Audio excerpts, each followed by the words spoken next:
Hello, bobbleheads, and welcome back to my YouTube page. A couple weeks ago, I gave you all part 1 of the MAGA-fication of Nicki Minaj, but so much has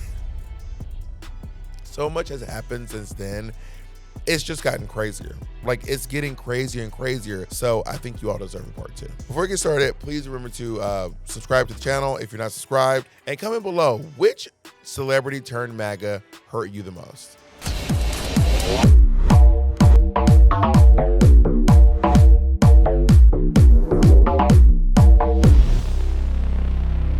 Hey, thank you so much for watching this video. And if you would like to support me even more, or the things we're doing here at Purse First Studios, please go over to the YouTube page, Purse First Studios. You can subscribe and turn on the notification bell so you can see some amazing content by queer people that is for queer audiences. This is the GGT. This is for the girls, the gays, and the theys. All right, back to the program. All right, guys, don't worry. I'm going to get to MAGA Minaj. I promise we're going to talk about MAGA Minaj. But before I do, I just want to read you something.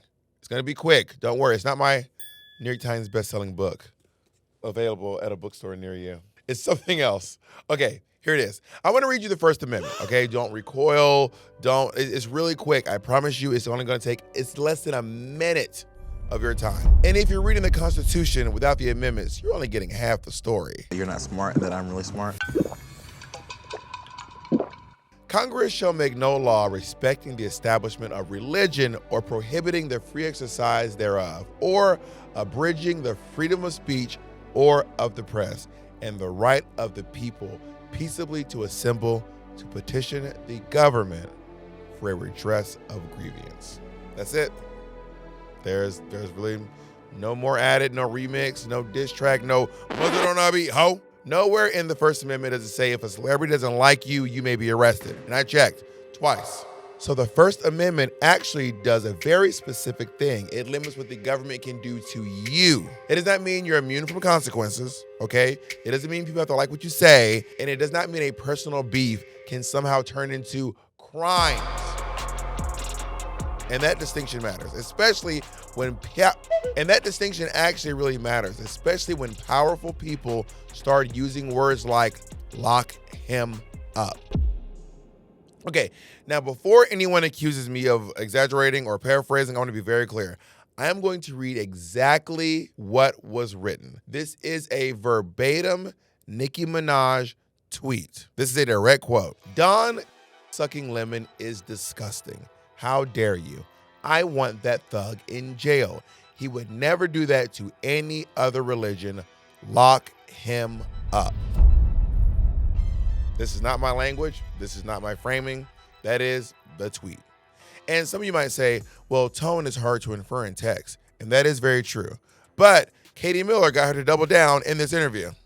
You called for Don Lemon's arrest over his church stunt in Minneapolis. He's since called you racist, unhinged, homophobic, and out of your depth. Anything you'd like to say to Don Lemon? Sucker, stop. This y'all queen? Like, what are these two laughing at? I genuinely want to know. How do we go from this? I think when you're mean and when you ridicule people, it's a sign of your own insecurity. To this. Sucker, stop. And I want to be really clear about something else, okay? Nicki Minaj is not just a celebrity arguing with some journalists online. She is a very famous person with extreme proximity to political power. She has politically aligned herself with the sitting president. I love Nicki Minaj. She was here a couple of weeks ago. She's so beautiful. Her skin's so beautiful. I said, Nicki is so beautiful. Her nails are like that long. I said, Nicki, are they real? She has appeared at political events. Hi. Great. See, they forgot I was here now. And she has praised him directly. I didn't know Nicki, and I've been hearing over the years she's a big Trump supporter and a Trump fan, and she took a little heat on occasion. I am probably the president's #1 fan. And that's not going to change. And the hate, or what people have to say it does not affect me at all. It actually motivates me to support him more. And she's also been embraced by the real life version of that killer doll, Megan. And listen, that matters because influence is not just about the court of public opinion. It's about access, it's about amplification, and who gets heard when they speak. But in fact, it's not just about who gets heard, it's about whose ear you have. Do we still believe? I'm sorry.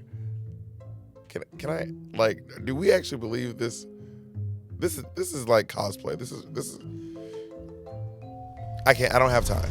So when someone with that level of reach uses language like lock him up, we're no longer talking about a random tweet, okay? We're talking about rhetoric that travels faster, further, and louder than it would from an average person or even an average celebrity. Okay, I gotta be clear about this because I know she's litigious these days. Hey.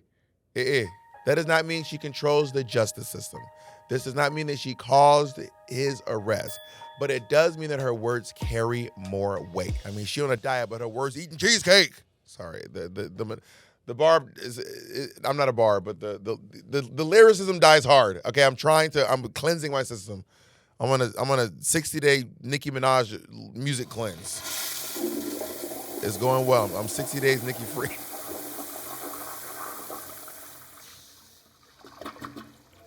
And when your words carry that much weight, they also bring a lot of consequences, right? And that's why I want to shift the conversation from hurt feelings to power. There is another layer here that I think we really need to talk about, okay?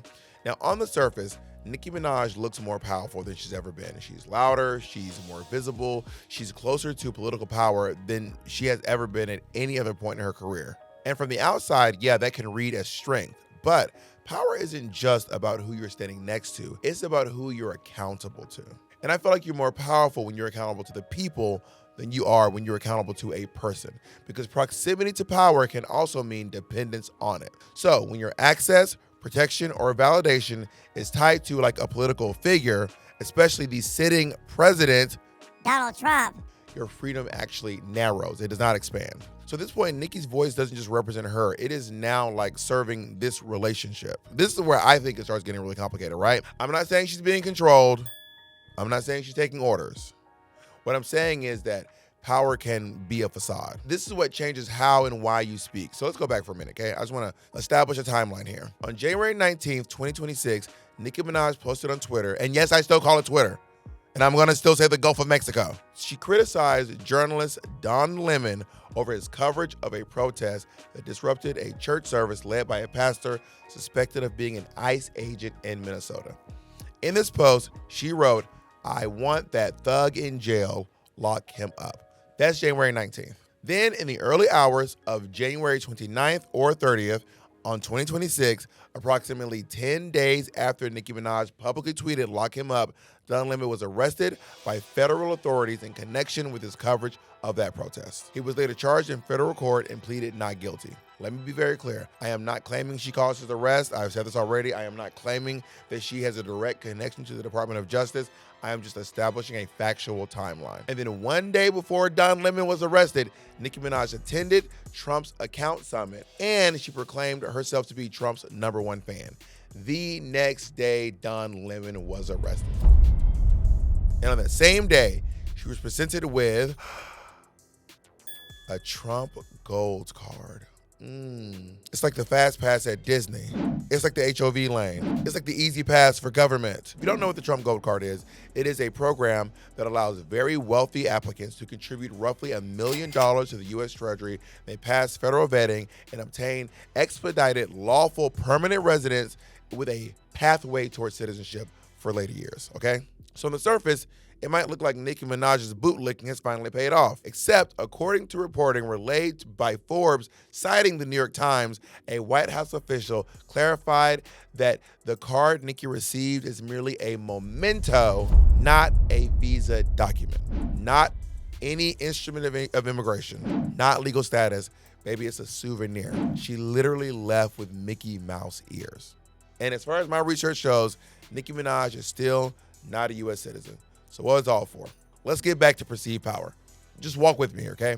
So from the outside, it looks like Nicki Minaj holds the power here, right? She has proximity to political leadership. She has like a lot of amplification. She's very, very visible. And the most powerful thing that celebrities have is social currency. And social currency can be spent. So for years, Nicki's influence, it was rooted in two communities, the Black community and the queer community. These are the communities that helped her build cultural dominance, and that was very intentional. But when you align yourself with political forces that those communities do not trust, or forces that those communities feel actively threatened by, you are making a trade. And trades obviously going to cost something. Y'all, we have a massive tariff on Nicki Minaj right now. No more free trade. Okay, I'm going a little far with the metaphors and the trade and the currency, but I'm trying to be camp. So from a distance, yes, she seems very powerful, but socially, like culturally, it raises a very real question. Has she spent the very capital that made her powerful in the first place? So yes, political proximity can gain you access, but cultural estrangement, it may bankrupt you socially. And social bankruptcy does not always show up immediately. Sometimes it looks like applause in one room. When I hear them speak, I know that they're one of us. Like, I know that they're not. Don't you guys agree? And then silence everywhere else.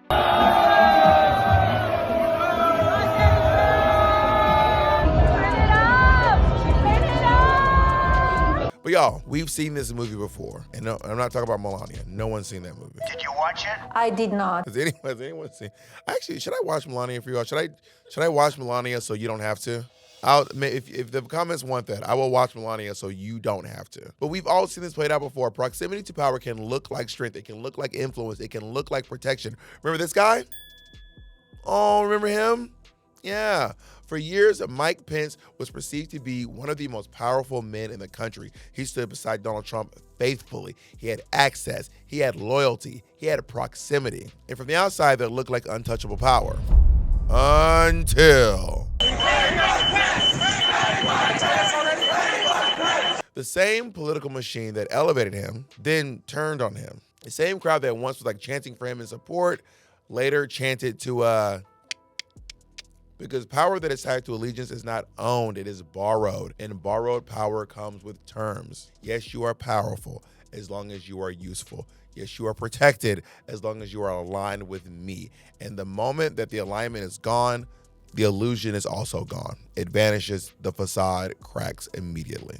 Back to Nicki. So when I was talking about perceived power, this is what I mean. Standing next to power is not the same thing as having it. Because the minute your influence depends on political favor, then your freedom starts shrinking. It does not expand. And that's the risk. So the risk is not being canceled. It's not public backlash. It is the dependence you now have on your source to power. So this was never about her feelings. It was never about, stand culture or who's winning an argument on Twitter or who gets the best quips. It is about power. She's actually putting herself in social debt.